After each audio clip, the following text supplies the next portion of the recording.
जो व्यक्ति आपके मन को काबू में कर सकता है वो जिंदगी में कुछ भी कर सकता है। इंसान की इच्छाई पर सब खामोश रहते हैं, लेकिन चर्चा अगर उसकी बुराई पर हो तो गूंगे भी बोल पड़ते हैं। श्री कृष्ण कहते हैं, तुम्हारे बीते हुए कल को तो मैं ठीक नहीं कर सकता, लेकिन तुम्हारे वर्तमान में अगर तुम्हें अच्छा कर्म करोगे तो मैं तुम्हारे आने वाला कल ज़रूर उजागर करूँगा। आज के ज़माने में कोई अपना नहीं होता, सिर्फ लोग तब तक साथ देते हैं जब तक उनका स्वार्थ होता है। अगर कोई अकेला है तो इसका मतलब ये नहीं कि उसे कोई पसंद नहीं करता, बल्कि वो अकेला इसलिए है उसने दुनिया की औकात देखी है। लोगों को परखने की आदत डालो। जैसे हर चमकती चीज़ सोना नहीं होती, वैसे ही हर अच्छा दिखने वाला इंसान सच्चा नहीं होता। अकेले रहने का मज़ा ही अलग है, ना किसी की ज़रूरत और ना किसी से उम्मीद। सफाई वहाँ देना चाहिए जहाँ उसे सुनना और समझने वाला एक खुला दिमाग हो। मेहनत एक ऐसी चाबी है जो बंद भाग्य के दरवाजे को भी खोल देती है। डाली से गिरते हुए पत्तों ने क्या खूब कहा है कि अगर बोझ बन जाओगे तो अपने ही तुम्हें गिरा देंगे। क्रोध को प्यार से, बुराई को अच्छाई से, स्वार्थी को उदारता से और झूठे व्यक्ति को सच्चाई से जीता जा सकता है। जिस तरह समुद्र के खारे पानी को गर्म करने के बाद नमक के कण दिखाई देते हैं, ठीक उसी तरह से जब हम ध्यान, भक्ति और तप करते हैं तब हमें भगवान के दर्शन होते हैं। इसके लिए हमें हमारी बुराइयों को छोड़ना पड़ता है, तभी हम ईश्वर को प्राप्त कर सकते हैं। अगर आपको बहुत सारे परेशानियों से गुजरना पड़ रहा है तो आप खुश हो जाएं, क्योंकि भगवान की नज़र आप पर है। देर से ही सही, लेकिन वो आपकी ज़रूर सुनेंगे। इंसान का भाग्य उन्हीं के कर्मों का फल होता है जो उसने अतीत में किए हैं।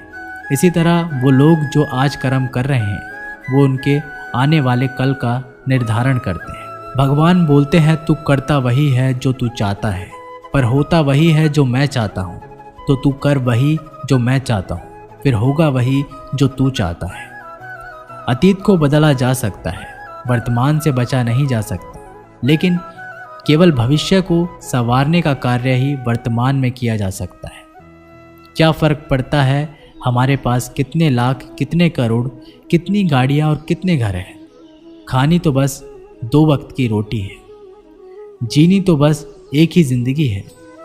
फ़र्क सिर्फ इस बात से पड़ता है कि हमने कितने पल खुशी से बिताए, कितनों की खुशी की वजह हम बन पाए। सुख दुख एक सिक्के के 2 पहलू हैं। जहाँ सुख होगा वहाँ दुख भी होगा, और जहाँ दुख होगा वहाँ सुख भी होगा। इसलिए सुख दुख के बारे में बिना सोचे निरंतर अपने लक्ष्य को प्राप्त करने के लिए प्रयास करते रहना चाहिए। एक बात हमेशा याद रखना, किसी के सामने गिड़गिड़ाने से ना मोहब्बत मिलती है ना इज्जत। इसलिए अपने स्वाभिमान को जिंदा रखो। कोई अगर आपकी किस्मत में होगा तो वो आपके पास खुद भी चल कर आएगा। दूसरों को हराने का मौका मत दो, बस खुद को आगे ले जाने की जिद पालो। कभी हार ना मानने की आदत ही एक दिन जीतने की आदत बन जाती है। एक बार एक व्यक्ति नदी के पुल से ही कहीं जा रहा था, तभी अचानक उसके पीछे कई बंदर पड़ जाते हैं और उस आदमी को परेशान करने लगते हैं। वह आदमी अपने आप को बचाने के लिए उन बंदरों से दूर भागने की कोशिश करता है। तभी सामने से एक आदमी आकर उस आदमी को कहता है कि तुम इन बंदरों से मत डरो, तुम जितना इन बंदरों से डरोगे वह तुम्हें उतना ही डराएंगे। तुम इनका डटकर सामना करो। तो वो आदमी उन बंदरों का सामना करने के लिए उनकी तरफ देखता है और उन बंदरों की आंखों में आंखें डालकर चिल्लाने लगता है और सभी बंदर वहाँ से भाग जाते हैं। हमारे जीवन में भी नकारात्मक विचार इस बंदर की तरह है। जितना हम इन बंदरों से डरेंगे उतना ही पीछा हमारा करेंगे, और जैसे ही हम इनका डटकर मुकाबला करेंगे वह भाग जाएंगे। सिर्फ 2 ही चीज़ मनुष्य के भाग्य का निर्माण करती है। पहला, स्वभाव। अगर आपके स्वभाव में अच्छाई, विनम्रता और गुण है तो आपका भाग्य चमकेगा। अगर आपका स्वभाव क्रोधी है, आलसी है, तो आपका भाग्य बिगड़ना अनिवार्य है। इसलिए आपके स्वभाव को मधुर और आकर्षित बनाइए। दूसरा, आपकी वाणी बोलना तो आदमी 2.5 साल की उम्र में ही सीख जाता है, परंतु कब, कहाँ, कैसे और क्या बोलना है उसे ये ज़िंदगी भर भी समझ में नहीं आता है। जिसे ये बोलना आ गया कि कब, कहाँ और कितना बोलना चाहिए, समझ लो उसे सफल होने के लिए कोई नहीं रोक सकता। पिता से बड़ा कोई सलाहकार नहीं। माँ की छाँव से बड़ी कोई दुनिया नहीं, भाई से अच्छा कोई भागीदार नहीं, और बहन से बड़ा कोई शुभचिंतक नहीं।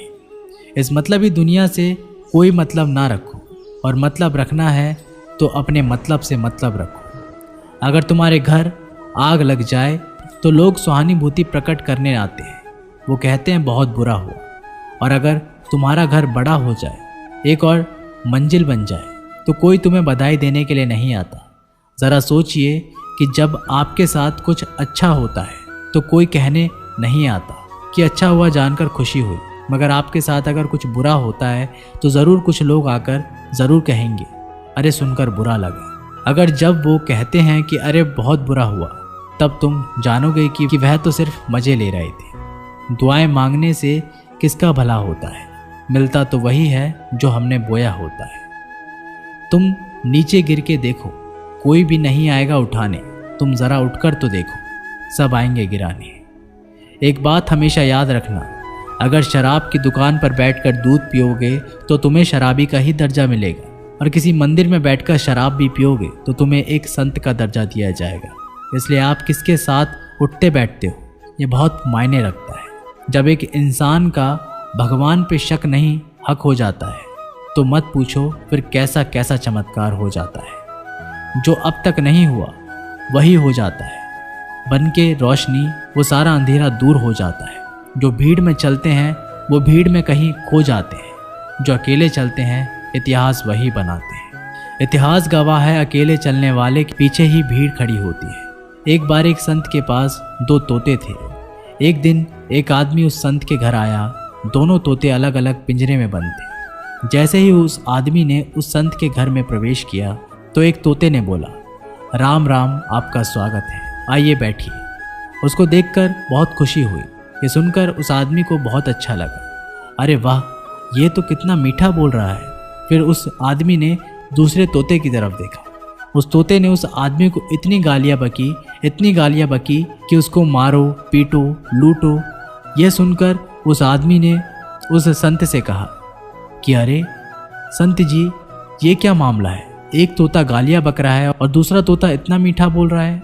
आइए स्वागत है, ऐसे मीठे मीठे शब्द बोल रहा है। संत ने कहा, मैंने इन तोतों से एक जिंदगी का पाठ पढ़ा है। जब ये दोनों तोते पैदा हुए थे तब मैंने एक तोते को डाकू को भेज दिया था और दूसरे तोते को एक साधु के यहाँ भेज दिया था। जो तोता साधु के घर पर चला गया वह कहता है राम राम, आपका स्वागत है, और जो तोता डाकू के घर पर पला बड़ा वह कहता है मारो, पीटो, काटो, लूटो। तोता एक ही है परंतु अलग अलग पर्यावरण में पले हैं। इसलिए ये बहुत ही महत्वपूर्ण है कि जीवन में हम किसके साथ उठते बैठते हैं हमारे जीवन पर बहुत प्रभाव डालता है। अपने आप पर विश्वास करो, तुम्हारे अंदर कुछ ऐसा है जो हर बाधा से बड़ा है। बदल जाओ वक्त के साथ, या फिर वक्त को बदलना सीखो। मजबूरियों को मत कोसो, हर हाल में चलना सीखो। दिखावे से तो केवल लोगों को खुशियां दी जा सकती है, भगवान तो केवल नियत देखते हैं।